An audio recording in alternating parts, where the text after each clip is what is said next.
We'll move on to item number 5, Yuba City Draft Resource Efficiency Plan presented by Arnaldo Rodriguez. His job hasn't changed. He's still the Development Services Director. Thank you, Mayor. The item before you, item number 5 on your agenda, is the Resource Efficiency Plan.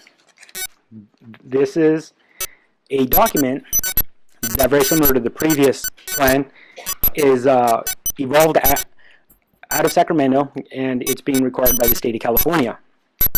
So one of the things that the state of California did dating back to 2005 is the city, or the state had adopted numerous greenhouse reduction plans. So for greenhouse gas reduction plans, and they were largely adopted by executive orders and assembly bills.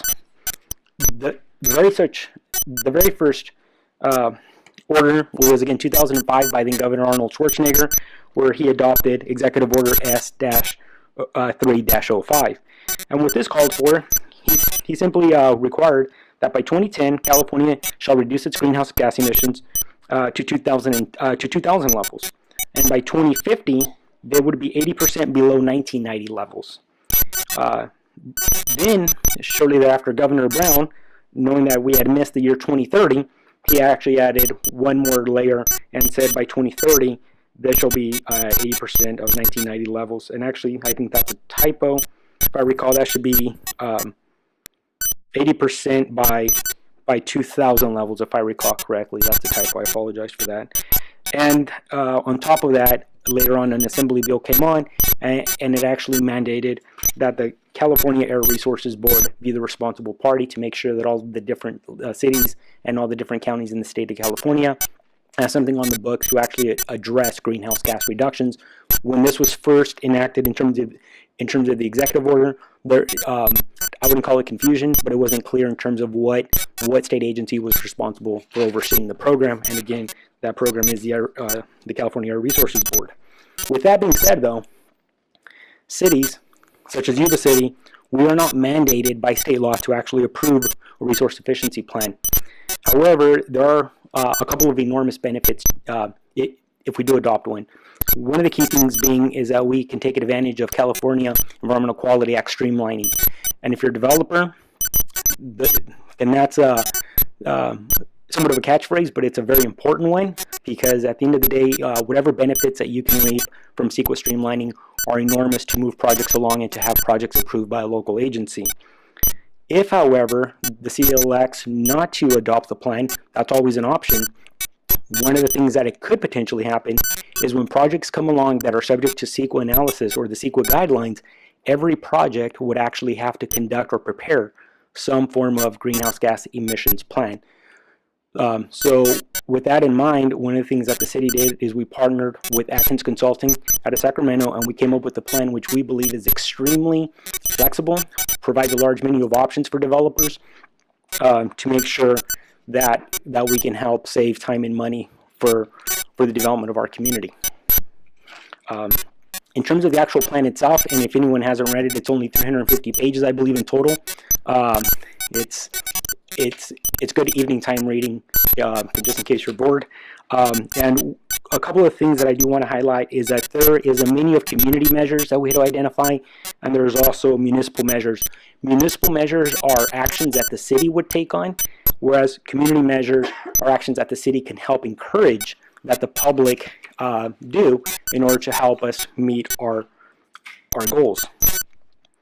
The key thing here, I think, and I really want to emphasize this, the community measures, again, are a menu of options. They're extremely flexible. If a developer were to come into our city, what we would do is we have a long checklist. We would go through the checklist.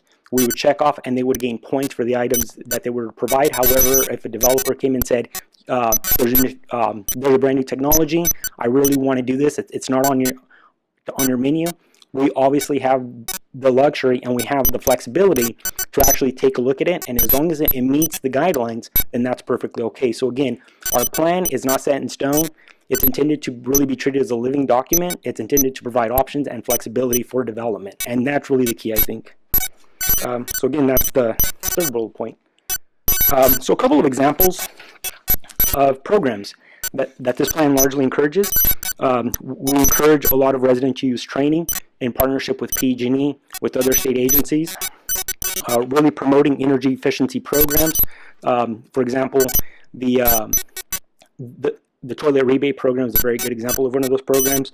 Again, really partnering with PG&E to create various programs encouraging energy audits, which we currently have one here at the city, where we have the equipment for a HERS rater. So if you are a HERS rater, we have the equipment here at City Hall that people can actually borrow free of charge. It's extremely costly equipment, however, that is available to the public, and again, it's free of charge. Also promoting tree planting programs and those different types of programs to encourage greenhouse gas reduction. That was a fairly quick meeting to a fairly dense document. But with that being said, we would recommend that the council adopt the mitigated negative declaration and the general plan amendment 16-04, which again would adopt resource efficiency plan as appendix B to the city's general plan. Thank you. Before I open this to public, any questions from council? Just one quick one. So Arnaldo, you are recommending that this document be provided as a insomnia sleep aid, is that correct? That you know, I know how difficult it is reading some of these sometimes because of the repetitiveness, but there's a lot of excellent information and actually educational information in there that can be quite interesting to anybody that wants to be environmentally savvy or understand. So while some of it can be very dry and boring, there's a lot in there that is very good. Yeah, thank you. Thank you. Any other questions of Mr. Rodriguez? I'm going to open this to the public. Any member of the public wishing to speak to this item may do so by stepping so ever gently over to the podium to speak. 14, I'm going to miss the... Okay. I want to see more production and more business. No other member of the public wishing to speak to this? I see some movement. All right, I'm going to close the public hearing, bring it back to council for action. To the mayor, I'll make a staff's recommendation to approve A, B, and C. Second that. We have a motion and a second. All those in favor signify by saying aye. Aye. Aye. Opposed? Thank you very much. Clean sweep tonight there, Mr. Rodriguez.